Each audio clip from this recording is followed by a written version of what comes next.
Hello, my name is Neel and I welcome you all to the latest episode of Around the World in 7 Days. Have you ever wondered what a country's presence in an international grouping indicates? If you haven't given it a thought yet, let us have this opportunity to tell you. If a country is a member of an international grouping, it shows which countries in the world it is friends with. This shows what kind of ideology it supports in international politics and what are its contributions to the global economy. Also, being friends with different countries has its own pros and cons, as we see in our day-to-day lives as well. This is the reason why every country wants to be a member of some or the other group. Many countries of the world, basically why we are talking about this, because many countries of the world have shown their willingness to join the BRICS group, of which India is a member. There are about 19 countries that want to be a part of this group. These include countries like Iran, Saudi Arabia, Algeria, and Egypt. This eagerness of countries to be a part of a small grouping like BRICS is being viewed through various lenses. It is being linked to America and the Western world. It is being speculated if the BRICS group wants to dominate the G7. Not only this, but a scenario of BRICS countries challenging the dollar is also being viewed as a possibility. The reason for this is that China is making constant efforts towards projecting this group as an anti-West platform, or for now we can call it an alternative to its Western counterparts. Although India is the biggest obstacle in this move of China, how long will India be able to prevent this group from becoming an anti-West bloc is not certain.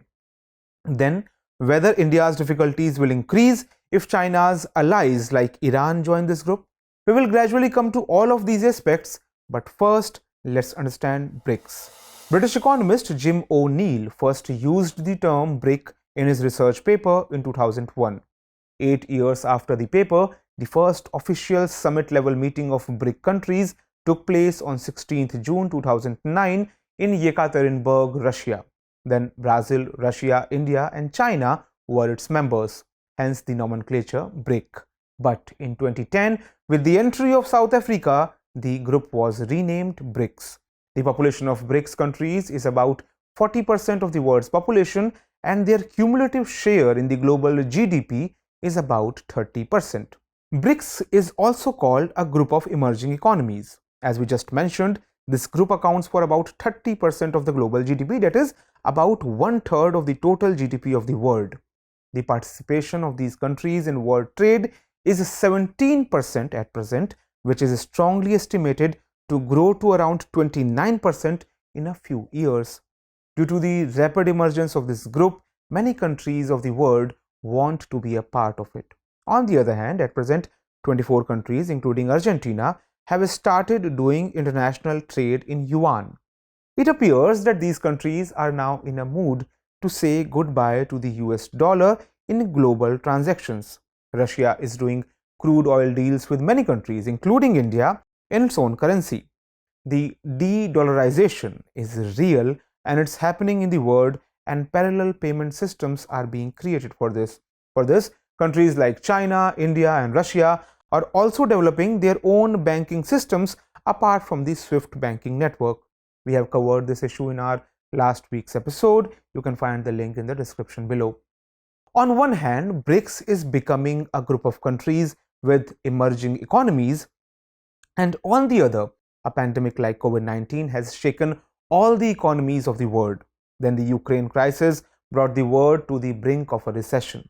Due to all these reasons, many countries of the world are turning towards BRICS.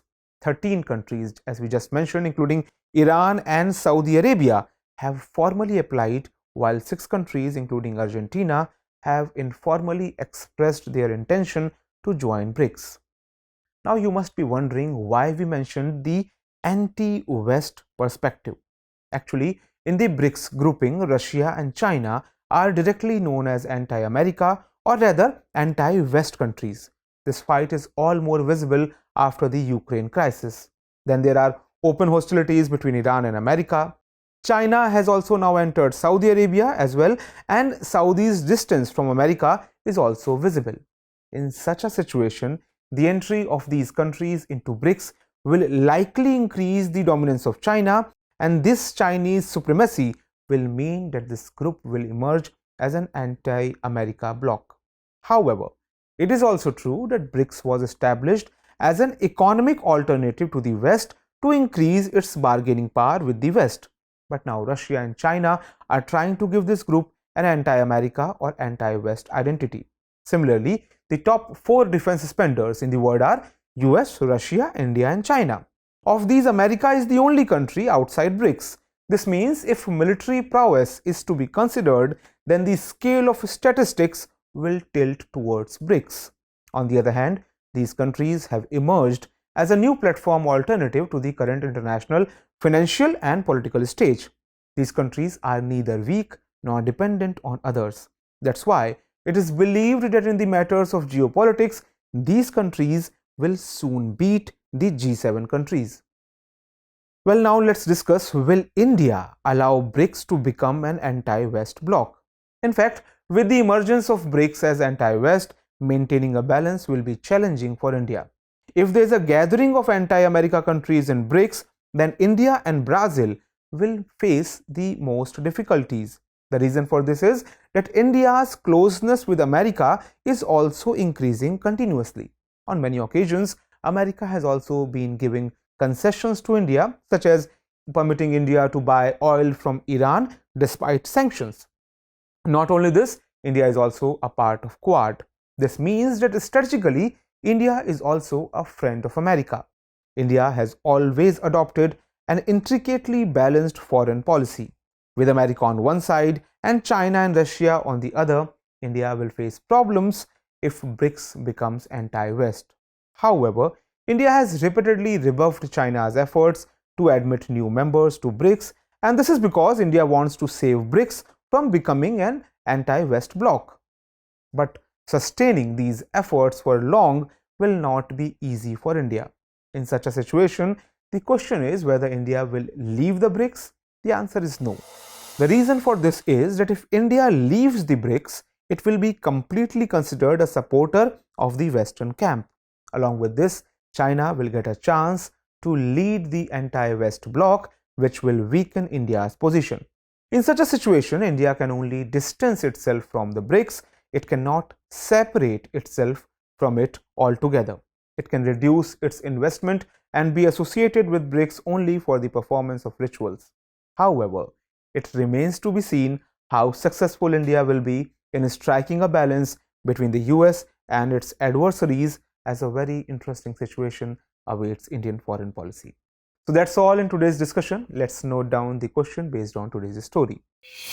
Elucidate the problems that India will face with the growth of anti-America members in the BRICS group.